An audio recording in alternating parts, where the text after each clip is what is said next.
ശ്രീനാരായണ ഗുരു open university സംഘടിപ്പിക്കുന്ന പ്രഥമ athletic meet ഈ മാസം 31 ഫെബ്രുവരി 1 തിരുവനന്തപുരം യൂണിവേഴ്സിറ്റി സ്റ്റേഡിയത്തിൽ നടക്കും.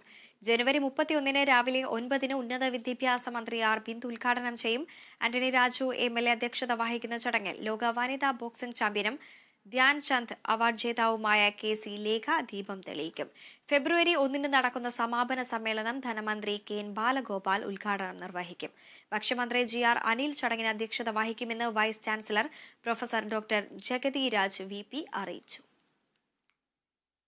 ജനുവരി 31 രാവിലെ 8:30 ബഹുമാനപ്പെട്ട higher education minister flag off ചെയ്യുകയും ഉദ്ഘാടനം ചെയ്യുകയും ചെയ്യുന്ന ഫെസ്റ്റിവലിൽ ബഹുമാനപ്പെട്ട MLA ആന്റണി രാജു സാറ് പങ്കെടുക്കുന്നുണ്ട്.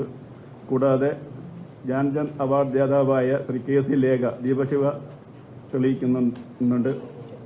കൂടാതെ sports and youth festival affair director Vishnuraj IAS പങ്കെടുക്കുന്നുണ്ട്. അതിൻ്റെ സമാപന സമ്മേളനം ഫെബ്രുവരി 1 വൈകുന്നേരം 5 മണിക്ക് നടക്കുകയാണ്. ബഹുമാനപ്പെട്ട ഫിനാൻസ് മിനിസ്റ്റർ ബാലഗോപാൽ സാറാണ് ഉദ്ഘാടനം ചെയ്യുന്നത്. അതിൽ ബഹുമാനപ്പെട്ട ഭക്ഷ്യ സിവിൽ സപ്ലൈസ് വകുപ്പ് മന്ത്രി GR അനിൽ സാറ് അധ്യക്ഷത വഹിക്കുന്നതും ബഹുമാനപ്പെട്ട ട്രിവാൻഡ്രം കോർപ്പറേഷൻ ശ്രീമതി ആര്യ രാജേന്ദ്രൻ, ബഹുമാനപ്പെട്ട MLA VK പ്രകാശ് എന്നിവ മുഖ്യാതിഥിയായി പങ്കെടുക്കുന്നുണ്ട്.